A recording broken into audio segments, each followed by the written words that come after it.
Good morning.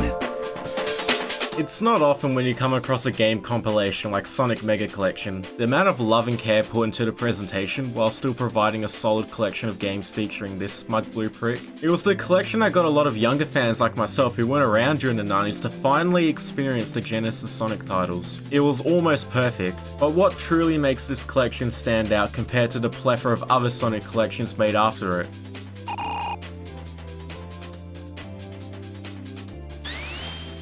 Yes!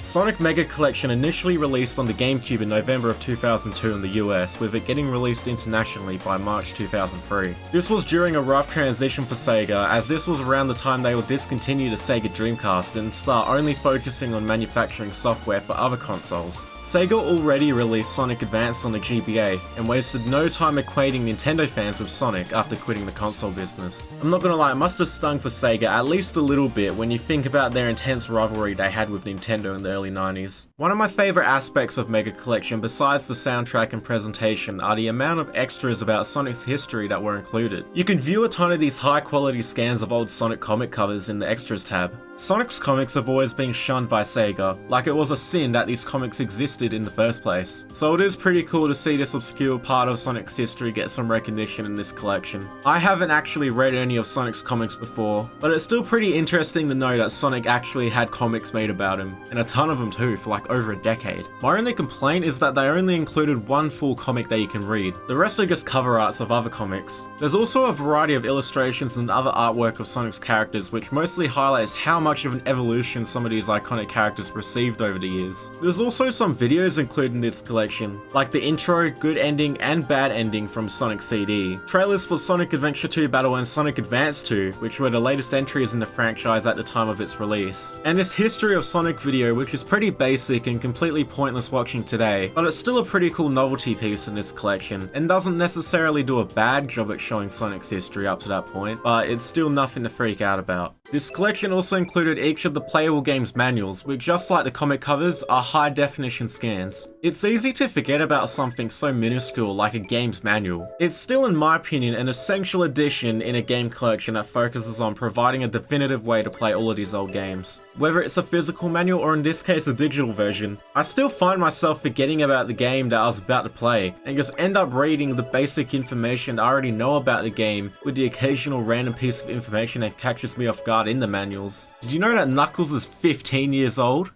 Bro, are you flirting with my sister? God, Yes, what I I wouldn't am. do to that. Do you want to die? What? No, it's not even mine. I just clicked on it. However, the main reason you would fork over your dead grandparents' will money to buy a sweet copy of Sonic Mega Collection is obviously for the games. And the games included for the most part will not disappoint. Like I mentioned before, Sonic Mega Collection mostly focuses on the original Sega Genesis Sonic titles, with this collection including the following games: Sonic 1, 2, 3, Knuckles, 3D Blast, Spinball, and Dr. Robotnik's Mean Bean Machine, as well as a few unlockable games like the lock-on technology titles Sonic 3 and Knuckles, Knuckles and Sonic 2, Loose Sphere, and funnily enough, 2 extra non-Sonic titles are included, being Rise Star, a classic 2D platformer for the Sega Genesis, and arcade title Flicky. If you're lucky enough to be living in Japan, then you would also be able to unlock Comic Zone and the Ooze. I can't understand why every other region didn't get these 2 games, or at least 2 other games instead, but whatever. Fuck you. One thing I have to point out is that in order to get all of the unlockables, you have to launch these games an absurd amount of times. So for example, instead of unlocking Sonic 3 and Knuckles after beating Sonic 3 with the ability to carry over your save file like you would have been able to with the original cartridges, you have to launch Sonic 3 and Sonic and Knuckles 20 times each. 20 fucking times each! And that does literally mean that you can open each of these games and back out instantly and repeat in order to unlock the lock-on titles and the other unlockable games included. Every unlockable game have these lazy, low IQ requirements in order to unlock everything. Like, who in their right mind genuinely thought it was a good idea to make the player launch Blue Sphere, Knuckles and Sonic 2, Sonic 3 and Knuckles, and Flicky 30 fucking times just to unlock Rise Star? That's one less loose end.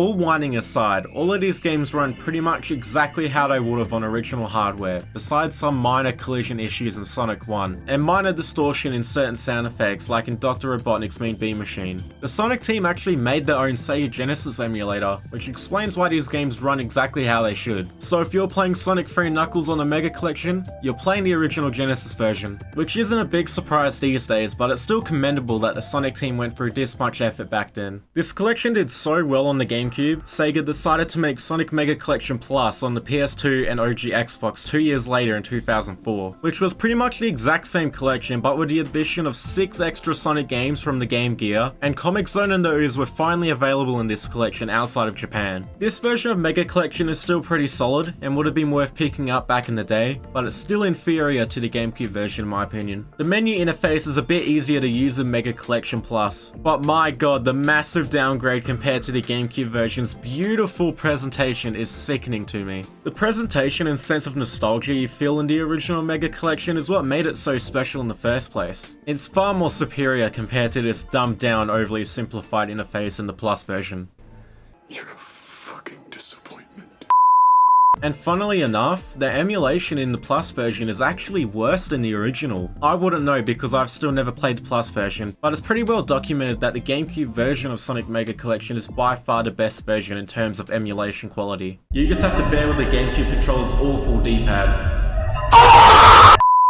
Sonic Mega Collection was a near-perfect collection of classic Sonic games and other Sonic media all on one magical little disc. It was how many snot-nosed 2000s kids like myself got to experience the golden age of Sonic for the first time, and also provided a convenient new way to have so many games jam-packed into one collection on newer hardware. The presentation in this collection is something so special that I still reminisce over to this day. Mindlessly scrolling through all of these comic covers, illustrations, game manuals, and other neat inclusions while getting sucked into the relaxing, calming soundtrack is such an enjoyable experience. And of course, the selection of games was pretty solid too. It would have been nice to have games like Sonic CD or Knuckles Chaotix, or even the Sonic Arcade game for example, but beggars can't be choosers. It's a shame how poorly made collections like Sonic Origins get made today and are severely overpriced when 20 years prior, developers cared more about providing a definitive way to experience their legacy titles with a lot of care put into the presentation. There are obviously a lot of other better ways of playing the games included in Mega Collection today, but the presentation alone is worth it to me. And you have to admit that this collection was like a love letter from Sega and the Sonic team, directly to the fans, which is why this collection will forever stand out for the foreseeable future.